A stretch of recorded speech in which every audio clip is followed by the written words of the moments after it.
శ్రీ గురుభ్యో నమ. వ్యాస విరచిత శ్రీమన్ మహాభారతంలో సభాపర్వంలో నేడు మనం 89వ అధ్యాయం చెప్పుకుంటున్నాం. ఇందులో దుశ్శాసనుడు ద్రౌపదిని సభలోకి ఈడ్చుకురావటం, ఆమె శిరోజాలను పట్టుకుని లాగటం, నోటికి వచ్చినటువంటి మాటలు ప్రేరటం మొదలైనటువంటివన్నీ కూడా సభాపర్వంలో జరిగిన అనుచితమైనటువంటి ఘట్టాలు ఏవైతే ఉన్నాయో వాటిని ఈ అధ్యాయంలో వ్యాసుడు వారు వర్ణించడం జరిగింది. ముందుగా భగవత్స్మరణ చేసుకుని ప్రారంభించుకున్నాం. ఓం శుక్లాంబరధరం విష్ణుం శశివర్ణం చతుర్భుజం ప్రసన్నవదనం ధ్యాయే సర్వవిఘ్నోపశాంతయే వ్యాసం వసిష్ఠనప్తారం శక్తేః పౌత్రమకల్మషం పరాశరాత్మజం వందే సుఖతాతం తపోనిధిం. వ్యాసాయ విష్ణురూపాయ వ్యాసరూపాయ విష్ణవే నమో వై బ్రహ్మనిధయే వాసిష్ఠాయ నమో నమః. నారాయణం నమస్కృత్య నరం చైవ నరోత్తమం దేవీం సరస్వతీం వ్యాసం తతో జయముదీరయేత్. సభాపర్వం అందులో 89వ అధ్యాయం. దీంట్లో మనం 35 శ్లోకాలు 36 శ్లోకాల వరకు మనం అంతకుముందు చెప్పుకోవడం జరిగింది. ముందుగా దుర్యోధనుడు ఒక ప్రాతికామిని, ఒక వార్తాహరుణ్ణి ద్రౌపది అంతఃపురంలోకి పంపించి ఇక్కడికి రమ్మని చెప్పడం జరిగింది. తన మందిరాన్ని శుభ్రం చేయడానికి ఒక దాసిలాగా పంపించాడు, రమ్మని చెప్పాడు. ప్రాతికామి 2-3 సార్లు తిరిగి వెళ్ళాడు, వచ్చాడు. ద్రౌపది ఇది ధర్మమా అధర్మమా, ధర్మ విజితమా అధర్మ విజితమా, ముందు ధర్మరాజుని అడిగించింది, చెప్పలేదు ధర్మరాజు, ఏం సమాధానం చెప్పలేదు, తలదించుకున్నాడు. తర్వాత సభలో ఉన్నటువంటి పెద్దవాళ్ళని అడిగి రమ్మని చెప్పింది, పెద్దవాళ్ళు ఏమీ మాట్లాడలేదు. అప్పుడు దుర్యోధనుడు ఏమన్నాడంటే, ఏదైతే అడగదలుచుకుందో ఇక్కడికే వచ్చి అడగమని చెప్పు అని చెప్పి ప్రాతికామిని పంపిస్తే ప్రాతికామి వెళ్ళటానికి భయపడ్డాడు. అప్పుడు దుశ్శాసనుని పంపిస్తున్నాడు దుర్యోధనుడు. దుర్యోధన ఉవాచ, ఇక్కడ దూకి దీర్ఘం అక్కర్లేదు. దుర్యోధన దుశ్శాసనైష మమ సూతపుత్రో వృకోదరాత్ ఉద్విజతే అల్పచేతాః. ఓ దుశ్శాసన, నా సూతపుత్రుడైనటువంటి ఈ వార్తాహరుడు ప్రాతికామి వృకోదరుడి వల్ల, భీముడి వల్ల భయపడుతున్నట్టున్నాడు, అల్పచేత, పిరికి వాళ్ళలాగా కనిపిస్తున్నాడు. కాబట్టి స్వయంగా నువ్వే వెళ్ళి తీసుకురావయ్యా. స్వయం ప్రగృహ్యానయ యాజ్ఞసేనీం కిం తే కరిష్యంత్యవశాః సపత్నాః.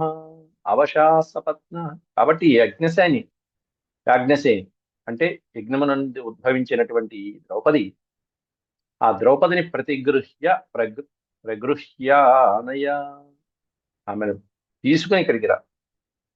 వీళ్ళేం చేస్తారు, వీళ్ళందరూ మన దాసులు. కింతే కరిష్యంతి అవశాః సపత్నాః, మనకి శత్రువులైనటువంటి పాండవులు అవశాహ, వాళ్ళ వశంలో వాళ్ళు లేరు, మన వశంలో ఉన్నారు, కాబట్టి వాళ్ళు ఏం చేయలేరు అనేటప్పటికీ వైశంపాయన ఉవాచ, దుర్యోధనుడు ఆ మాట చెప్పేటప్పటికి ఉత్సాహంగా లేచాడు దుశ్శాసనుడు, అన్నకి తగ్గ తమ్ముడు, నీచమైనటువంటి పనులు చేయటంలో. తతః సముత్థాయ స రాజపుత్రః శ్రుత్వా భ్రాతుశ్శాసనం రక్తదృష్టిః ప్రవిశ్య తద్వేష్మ మహారథానాం ఇత్యబ్రవీద్ ద్రౌపదీం రాజపుత్రీం. ఎప్పుడైతే అన్నగారి మాట విన్నాడు, యాజ్ఞసేనని తీసుకురమ్మని చెప్పి ఎప్పుడైతే అన్నగారు ఆజ్ఞాపించారు, కళ్ళు ఎర్రగా మండిపోయేట్టుగా కోపంతో ఉన్నటువంటి వాళ్ళలాగా వెంటనే పాండవుల యొక్క భవనానికి పోయాడు దుశ్శాసనుడు. అక్కడికి వెళ్ళి ద్రౌపదితో, పాంచాలి రా అంటూ అరటం, ఏహి పాంచాలని. శృత్వా భ్రాతుశాసనం రక్తదృష్టి, సోదరుడి యొక్క శాసనం వినంగానే నేత్రములు ఎర్రగా, కళ్ళు ఎర్రగా చేసుకుని అప్పుడు ప్రవిశ్య తద్వేష్మ అన్నారు. పాండవుల యొక్క భవనంలో ద్రౌపదీదేవి అంతఃపురంలో ప్రవేశించి ఈ విధంగా అంటున్నట్ట, ద్రౌపదీం రాజపుత్రీం, రాజపుత్రి అయిన ద్రౌపదితో ఏమంటున్నట్ట, ఏ హి పాంచాలి రాజపుత్రీం దుర్యోధనం పశ్య విముక్తలజ్జా కురూన్ భజస్వాయత అత్ర నేత్రే ధర్మేణ లబ్ధాసి సభాం పరైః. పాంచాలి రా, నువ్వు రా అంటూ పిలుస్తూ రాజపుత్రి అయినటువంటి పాంచాలి ముందు ఏమంటున్నాడంటే, నిన్ను మేము ధర్మబద్ధంగా గెలుచుకున్నాం, నువ్వు ఓడించబడ్డావు జూదంలో. కాబట్టి జూదంలో ఓడించబడ్డావు కాబట్టి నువ్వు మాకు దాసివిగా సేవించవాలి, అంటే మేము చెప్పిందల్లా చేయాలి. కురూన్ భజస్వాయత, కురూన్ భజస్వ. కాబట్టి సిగ్గు విడిచిపెట్టి నువ్వు దుర్యోధనం పశ్య విముక్తలజ్జ, మా అన్న దుర్యోధనుడు పిలుస్తున్నాడు, వచ్చి అక్కడ దుర్యోధనుడిని చూడు, నువ్వు ఆయన ఏం చెప్తే అది చెయ్యి. కురున్ భజస్వ, అక్కడికి వచ్చి కురువుల యొక్క ఆజ్ఞ కోసం వేచి ఉండి వాళ్ళు ఏది చెప్తే అది నువ్వు చేయడం, శిరసా వహించడం అది నీ బాధ్యత అని ఇప్పుడే రాజ్యసభకి రమ్మని చెప్పి మరి ఆజ్ఞాపించాడు అక్కడ దుశ్శాసనుడు. తతస్సముత్థాయ సుదూర్మనాసా, సుదుర్మన, దూకి దీర్ఘం అక్కర్లేదు, సుదుర్మన అని ఉండాలి. తతస్సముత్థాయ సుదుర్మనాసా వివర్ణమామృజ్య ముఖం కరేణ ఆర్తా ప్రదుద్రావయత స్త్రియస్తా వృద్ధస్య రాజ్ఞః కురు పుంగవస్య. అతడి మాటలు, ఆ పరుషుడి యొక్క వచనాలు చూసేటప్పటికీ ఈవిడికి కొంచెం అనుమానం కలిగి వెంటనే పరిగెత్తింది అక్కడి నుంచి, ఆ ప్రదేశం వదిలిపెట్టేసి ఎక్కడికి పరిగెత్తింది? వృద్ధస్య రాజ్ఞః కురు పుంగవస్య. రాజ్యసభలో పెద్దలు ఉన్నటువంటి ప్రాంతమైనటువంటి ధృతరాష్ట్రుడు, భీష్ముడు మొదలైనటువంటి వాళ్ళు ఎవరైతే ఉన్నారో వాళ్ళ దగ్గరికి పరిగెత్తింది. తతస్సముత్థాయ సుధర్మనాస, దుర్మార్గుడైనటువంటి దుశ్శాసనుడు ఆ విధంగా పరిగెట్టేటప్పటికీ ఆ మలినమైపోయినటువంటి తన ముఖమును చేత్తో తుడుచుకుంటూ వివర్ణం ఆమృజ్య ముఖం కరేణ, చేత్తో తన ముఖాన్ని వివర్ణం అయిపోయింది. ఎందుకంటే అప్పటికే ప్రాతిగామి 2 సార్లు తిరిగి వచ్చాడు, విషయం చెప్పేశాడు.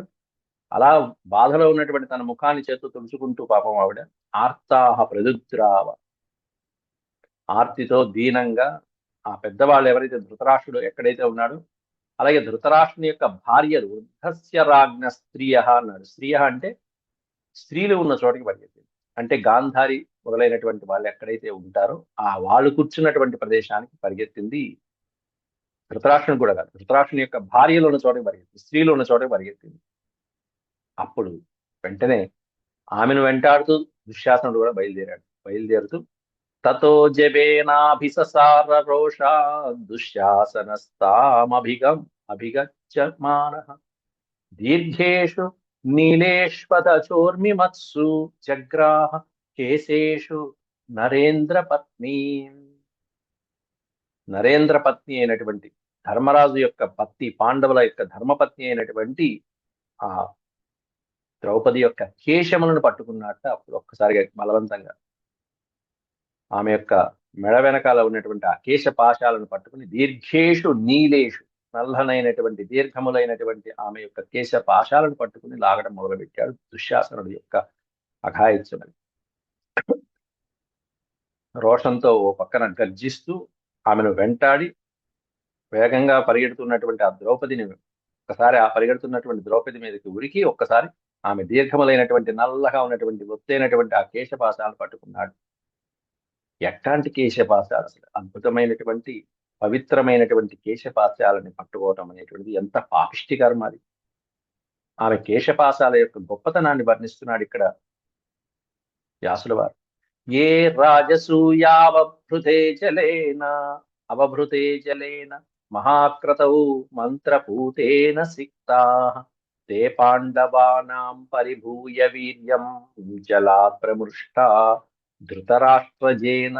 ధృతరాష్ట్రజేన, ఆ ధృతరాష్ట్రుని యొక్క నీచమైనటువంటి దుర్మార్గుడైనటువంటి కొడుకు చేత, దుశ్శాసనుడి చేత ఈమె యొక్క పాశాలు, ఎటువంటి పాశాలు! రాజసూయ మహాయాగంలో అవభృత స్నానంతో, ఆ జలాలతో, పవిత్రమైనటువంటి యాగ జలాలతో, మంత్రపూతమైనటువంటి మహాక్రతువులో మంత్రపూతమైనటువంటి ఆ జలాలతో సిక్తాహ, పవిత్రమైనటువంటి జలాలతో తడపబడినటువంటి కేశాలవి.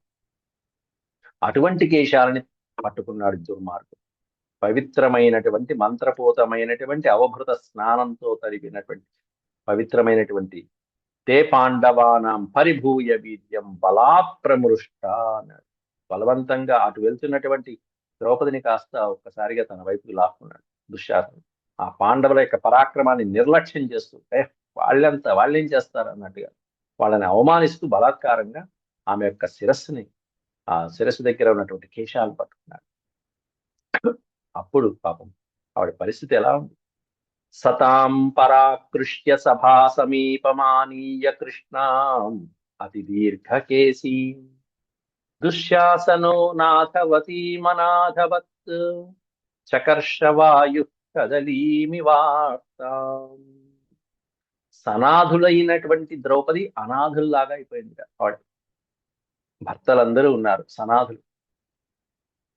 అట్టా అందరు భర్తలు కలిగినటువంటి సనాథురాలైనటువంటి ఆ ద్రౌపది దుశ్శాసనుడు ఆమె యొక్క కేశపాసాలు పట్టుకుని అలా లాగుతుంటే అనాథలాగా ఒక ఎవరు నాథులు రక్షించేటువంటి వాళ్ళెవరూ లేనటువంటి దిక్కులేనటువంటి ఒక స్త్రీలాగా అనాథురాలి వలె ఆ సభా సమీపానికి అలా ఈడ్చుకుపోబడింది దుశ్శాసనుడి వల్ల. ఎలా అంటే మహావాయువు చేత ఒక అరటి చెట్టు ఏ విధంగా ఈడ్చుతూ ఉంటుందో, మహావాయువు పెద్ద వాయువు వచ్చింది, అరటి చెట్టు ఏమైపోతుంది?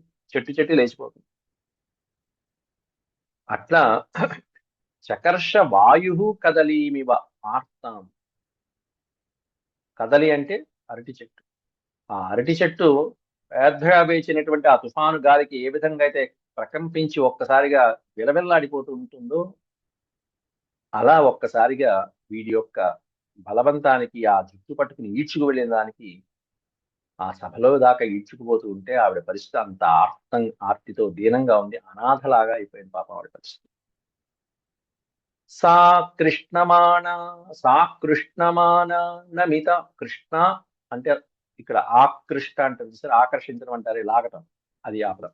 సా కృష్ణమాన నమితాంగ యష్టి శనైరువాచాధరజస్వలాస్మి ఏకం చ వాసు మమ మంద బుద్ధే సభాం నేతుం నార్హసి మామనార్య. అప్పుడు ఒక విషయం చెప్పింది ఈ దుర్మార్గుడికి. కనీసం ఆ మాట చెప్తే ఆగుతాడేమో అని చెప్పి మందబుద్ధే, హే మందబుద్ధే అంటూ సంబోధించింది. కోరి మూర్ఖుడా, మందబుద్ధి, నేను ఏకవస్త్రని, రజస్వలని, ఈ సమయంలో నేను సభలో పెద్దల దగ్గరికి రాకూడదు అని చెప్పి కూడా ఆవిడ చెప్పవలసినటువంటి మాట ధర్మరాజు ఇదిగో ఇది పరిస్థితి అని చెప్పు అని చెప్పి ఏదైతే చెప్పాడో ఆ విషయాన్ని మూర్ఖుడైనటువంటి దుశ్శాసనుడు కూడా చెప్పింది. నేను రజస్వలని, ఏకవస్త్రని, ఒకే వస్త్రం ధరించిన దాన్ని, ఇట్టి పరిస్థితుల్లో నేను సభకొచ్చి ఆ సభలో పెద్దల ముందు నేను నిలబడకూడదు అని చెప్పినా కూడా వినిపించుకోలేదు. ఏకంచ వాస అంటే వస్త్రం, ఏకవస్త్రాన్ని ధరించినటువంటి దాన్ని, కాబట్టి సభాం నేతుం నా అర్హసి, నువ్వు నన్ను సభకి వెళ్ళటం మంచిది కాదు నాయన అని చెప్పి కూడా చెప్తే అయినా సరే తతో బ్రవీత్తాం ప్రసభం నిగృహ్య కేశేషు కృష్ణేషు తదా స కృష్ణం చ జిష్ణుం చ హరిం నరం చ త్రాయాయ విక్రోశతి యాజ్ఞసేని. అయినా సరే వినిపించుకోకుండా ఆ దుశ్శాసనుడు అలా ఇచ్చుకుపోతూ ఉంటే అది కూడా వినకుండా ఆమె యొక్క కేశములు, నీల కేశములు పట్టుకుని మరింత గట్టిగా పట్టుకుని, ఇంకాస్త గట్టిగా పట్టుకుని అలా లాక్కెళ్తూ ఉంటే అప్పుడు ఆవిడ శ్రీకృష్ణ పరమాత్ముని స్మరించుకుంటూ అప్పుడు శ్రీకృష్ణ పరమాత్ముని స్మరించుకుంటుంది ద్రౌపది తన రక్షణకి. త్రాయాయ విక్రోశతి యాజ్ఞసేని అని పదం పెట్టారు అక్కడ. త్రాయాయ అంటే రక్షణకు అన్నట్టు. ఆ యాజ్ఞసేని యజ్ఞమునందు జన్మించినటువంటి ఆ ద్రౌపది త్రాయాయ విక్రోశతి, రక్షణ కోసం విక్రోశతి. క్రోశం అంటే అరవటం, పెద్దగా అరవటం. ఎవరి కోసం? కృష్ణం చ జిష్ణుం చ హరిం నరం చ. ఆ నరనారాయణులు ఎవరైతే ఉన్నారో శ్రీకృష్ణ పరమాత్ముడు, అలాగే నరుడైనటువంటి అర్జునుడు, ఆ నరనారాయణ ఇద్దరిని కూడా జిష్ణుంచ హరించ, వాళ్ళని ఈ విధంగా ఆక్రోషిస్తూ స్మరించింది ఒక్కసారిగా. అయితే అప్పుడు ఎందుకంటే నరావతారుడైనటువంటి శ్రీకృష్ణ పరమాత్మ, మానవ రూపంలో వచ్చినటువంటి శ్రీకృష్ణ పరమాత్మ, అక్కడ నరుడు అనే పదానికి అది కూడా వాడచ్చు. మానవ రూపంలో వచ్చినటువంటి శ్రీకృష్ణ పరమాత్మకు మొరబెట్టుకుంది. అప్పుడు దుశ్శాసనుడు ఆమెతో అంటున్నాడు, ఏమంటున్నాడు, ఆవిడేమని చెప్పింది, నేను రజస్వలని ఏకవస్త్రని కాబట్టి నన్ను సభలోకి తీసుకువెళ్ళొద్దు అంటే దానికి వీడు నోటికొచ్చినట్టు ఎలా ప్రేలుతున్నాడో చూడండి. రజస్వలావా భవయాజ్ఞసేని ఏకాంబరా వాప్యథవా వివస్త్ర ద్యూతేజితా చాసి కృతాసి దాసీ దాసీషు వాసశ్చ యథోపజోషం అనే పాట, అనే భయంకరమైన మాటలు వాడాడు. రజస్వలావా భవ యాజ్ఞసేని, ఓ యాజ్ఞసేని, నువ్వు రజస్వల అయితే ఏమిటి, అయితే అవ్వచ్చు లేకపోతే అవ్వచ్చు, అయినా సరే నేను తీసుకెళ్తాను.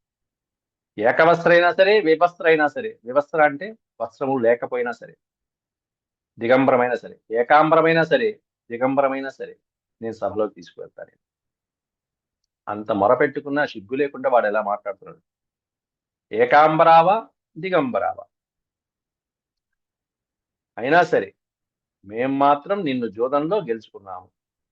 జూతేజితాచాసి అన్నాడు. కాబట్టి ఇప్పుడు నువ్వు మాకు ఇచ్చానుసారం మేము ఇష్టం వచ్చినట్టుగా నిన్ను దాసిగా వాడతాం. కాబట్టి మేము చెప్పినటువంటి పనిని చేయాలి. జూతేజితాచాసి కృతాసి దాసి, కృతాసి దాసి, నువ్వు దాసివైపోయావు మాకు. కాబట్టి దాసీజనులు ఎక్కడైతే నివసిస్తారో దాసీషు వాసశ్చ, కాబట్టి దాసీజనులైనటువంటి వాళ్ళు ఏ గృహంలో నివసిస్తారో అక్కడ నివసించాలి. దాసీలైనటువంటి వాళ్ళు ఏ వస్త్రాలు కట్టుకోవాలో ఆ వస్త్రాలు కట్టుకోవాలి. ఇప్పుడు కట్టుకున్న చాలు నీకు. దాసీషు వాసశ్చ యథోపజోషం, ఆ విధంగా ఉండాలి నువ్వు. కాబట్టి ఆ దాసీ కృత్యాలు ఏవైతే ఉంటాయో అవన్నీ చేయాలి. కాబట్టి నువ్వు రా సభలోకి అంటూ ఈడ్చుకు వెళ్తున్నాడు ఆ దుర్మార్గుడు. వైశంపాయన ఉవాచ, వైశంపాయనుడు జనమేజయుడికి ఈ విషయాలను చెప్తూ, ప్రకీర్ణకేశీ పతితార్థవస్త్ర దుశ్శాసనేన వ్యవధూయమాన ధీమత్యమర్షేణ చ దహ్యమానా శనైరిదం వాక్యమువాచ కృష్ణ. ఆ విధంగా అప్పుడు జనమేజయుడు పరీక్షితుడికి చెప్తున్నటువంటి, జనమేజయుడికి వైశంపాయనుడు చెప్తూ, ఆ ద్రౌపదీదేవి యొక్క కేశాలు చల్లా చెదరైపోయినాయి ఆ వాడి యొక్క చేతుల్లో పడి.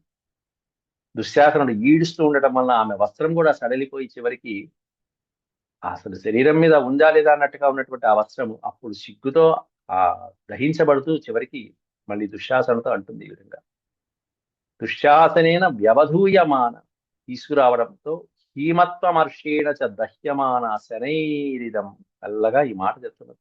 ద్రౌపద్యువాచ, ద్రౌపదీదేవి ఆ మూర్ఖుడితో అన్నమాట, ఇమే సమాయాముపనీత శాస్త్రా క్రియావంతః సర్వ ఏవేంద్ర కల్పాః గురుస్థాన గురవశ్చైవ సర్వే తేషామగ్రే నోత్సహే స్థాతుమేవం. అక్కడ వేదశాస్త్ర పారంగతులు ఉన్నారు, పురోహితులు ఉన్నారు, గురువులు ఉన్నారు, పెద్దవాళ్ళు ఉన్నారు.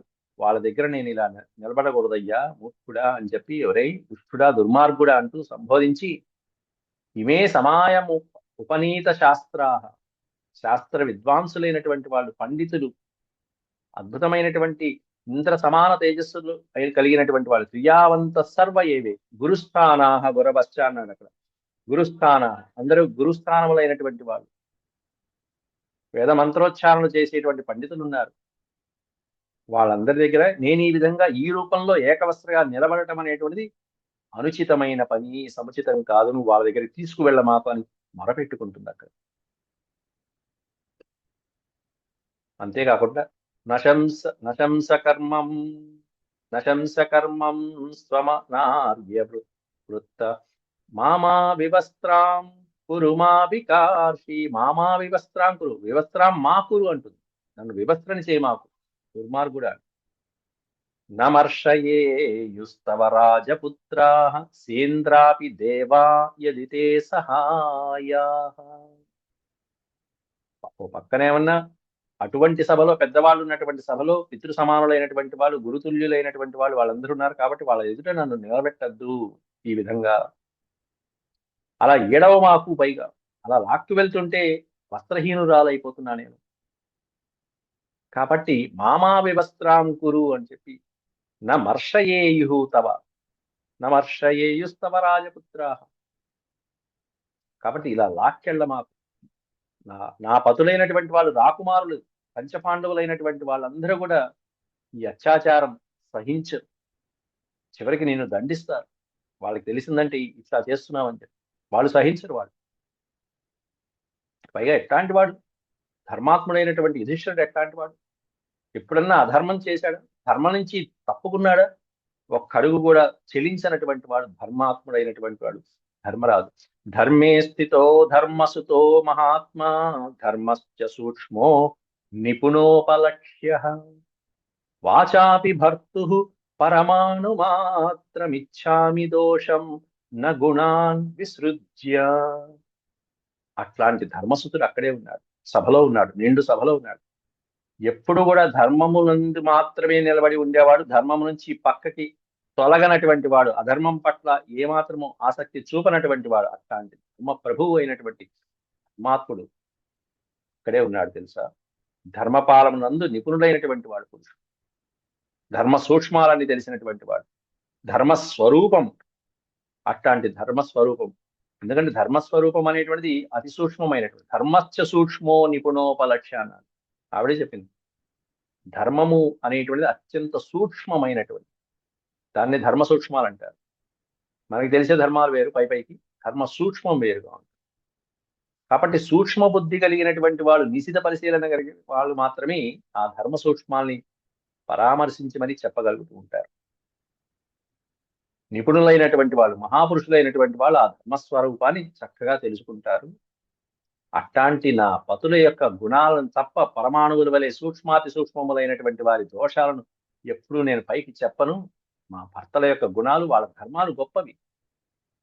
ఇచ్చామి దోషం న గుణాన్ విసృజ్య. నా దోషం ఇచ్చాను. ఎదుటి వాళ్ళలో దోషాలు చూడటం అనేటువంటిది మా భావన కాదు. ఎంతో మంచి మంచి గుణాలను వదిలిపెట్టేసి దోషాలు పట్టుకుంటామా?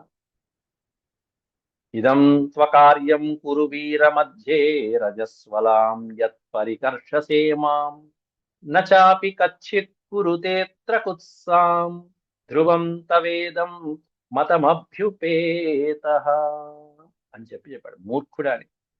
మూర్ఖుడా, ఇదంతా అకార్యం. నువ్వు చేస్తున్నటువంటి పని ఈ కౌరవుల వీరులందరి వల్ల రజస్వల అయినటువంటి నన్ను ఈ విధంగా ఈడ్చుకుపోవడం అనేటువంటిది ఎట్లాంటి కార్యం? ఇది మిక్కిలి పాప కార్యం. ఇది నచాపి కశ్చిత్ కురు, ఈ విధంగా చేయడం మంచిది కాదురా. ఈ దుష్కర్మని ఇప్పటితో కనీసం ఇక్కడ ఎవరు కూడా నిందించకుండటం అనేటువంటిది చూస్తుంటే, ఎందుకంటే ఇంతవరకు ధర్మమా అధర్మమా అని చెప్తే అక్కడి నుంచి సమాధానం రాల ద్రౌపది. కాబట్టి ఇట్లా ఈడ్చుకు వెళ్తుంటే ఎవరు కూడా ఆపట్లేదు నిన్ను, పైగా నిన్ను నిందించడం కూడా లేదు. ఇది అంతా చూస్తుంటే ఇక్కడ వాళ్ళందరూ తప్పక నీ అభిప్రాయంతో ఏకీభవిస్తున్నారు అనేటువంటి అర్థమైపోతుంది. ధ్రువం తవేదం, ధ్రువం అంటే తప్పకుండా నీతో నువ్వు చేస్తున్న పనిని ఏకీభవిస్తున్నారనేటువంటి విషయం అర్థమైపోతుంది. ఎందుకంటే ఇక్కడ ఉన్నటువంటి కురుముఖ్యులు ఎవ్వరు కూడా నచాపి కశ్చిత్, ఒక్కడు కూడా ఇది దుర్మార్గం అనేటువంటి మాట పైకి రావట్లేదు అని చెప్పి ఎంతో బాధపడి ధిగాస్తు నష్ట కలు భారత, ఏమిటి భారత వంశం ఇలా అయిపోయిందని చెప్పి అక్కడి నుంచి బాధపడుతుంది. ఆ తర్వాత మరికొన్ని ఇంకో 15 శ్లోకాలు ఉన్నాయి. రేపటి పాఠను మనం ప్రవచించుకుందాం. అంతవరకు సెలవు. ఓం శాంతి శాంతి శాంతి. యదక్షరపద భ్రష్టం మాత్రాహీనం చ యద్భవేత్ తత్సర్వం క్షమ్యతాం దేవనారాయణ నమోస్తే. సర్వం శ్రీకృష్ణార్పణమస్తు. హరి ఓం.